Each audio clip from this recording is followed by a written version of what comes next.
All right, I am going to go ahead and do the reading with you for assignment number 2 for the March 17th DLD. Again, you're not going to see the video here below because I'm creating it right now, but you should see the video there now because you're watching it. All right, you do have the option to read this article on your own if you don't want to listen to me, but I did want you to get the option to hear me read it if that helps you because I want you to be able to complete the assignment well. So once you click here, it's going to open up this article, and it's called Disney Movies Are Modern Mythology, and I'm just going to read this to you, and then I'll discuss briefly the questions you have to answer.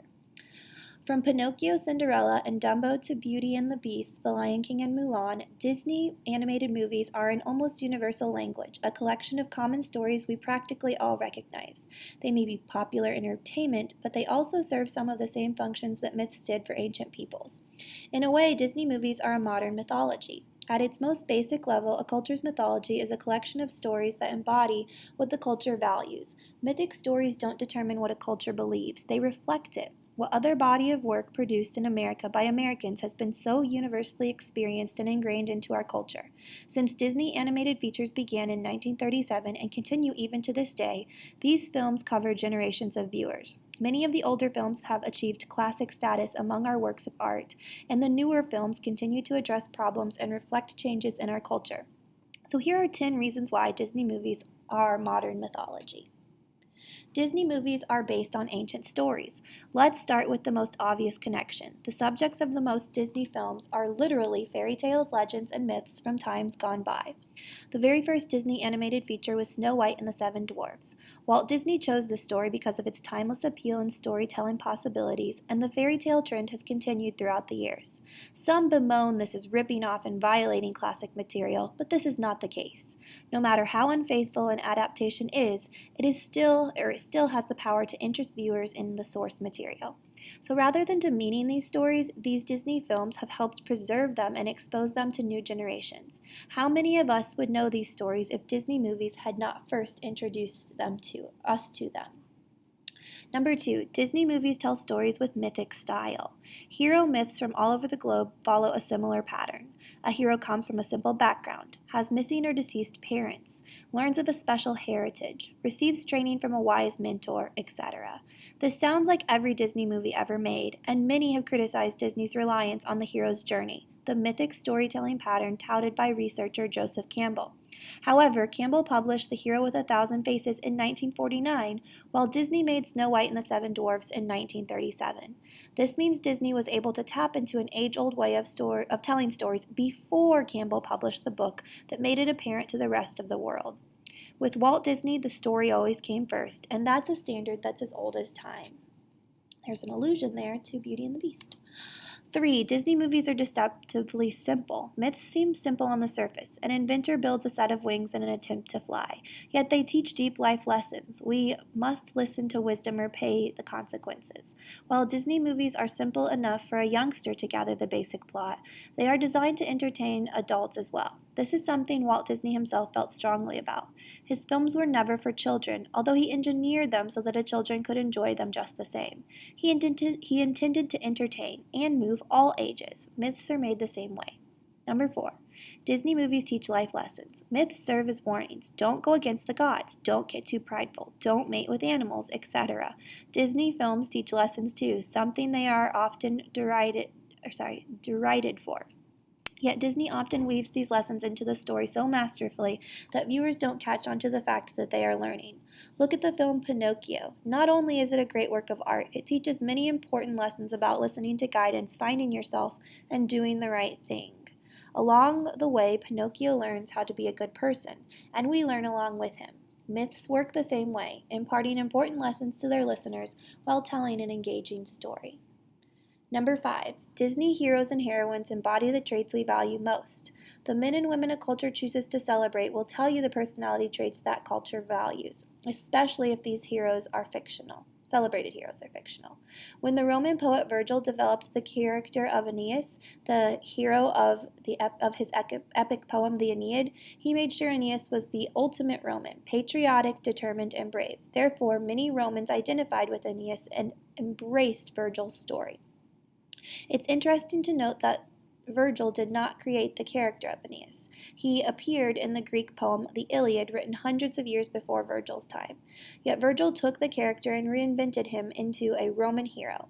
Disney characters are engineered in the same way. Although many of the Disney stories originate in other cultures, the heroes of these stories are reimagined with American values in mind. If you don't believe me, read the original myth of Hercules and see how different the Disney version makes him. It is just super different. It's like a whole new story. But why is this done? To create relatable heroes that share our values. Therefore, just like mythic heroes, Disney's heroes demonstrate the personality traits our cultures value most. Disney movies take us off to far off lands and adventurous lands. One of the functions of mythic stories is escapism. These stories take you to far off lands filled with new experiences, dangerous challenges, and menacing monsters. Myths are pure imagination. Disney movies consistently transport us in the same way. Peter Pan flies you to Neverland, Alice leads you down a rabbit hole to Wonderland, and Aladdin whisks you away on a magic carpet ride. Disney movies are always exploring new cultures and time periods. For many children, this is their first experience with other cultures or ancient times, and these fantastical stories pique their curiosity in a way that stimulates the imagination. Disney movies embrace tragedy and embody our deepest fears. You probably don't know Disney films as frightening, but try watching them with a 4-year-old. If you don't think the death of Bambi's mother is traumatic, you may be a little jaded. This is just one of the many morbid and shocking things that occur in Disney movies. Does anyone have a count for dead or missing parents in Disney movies?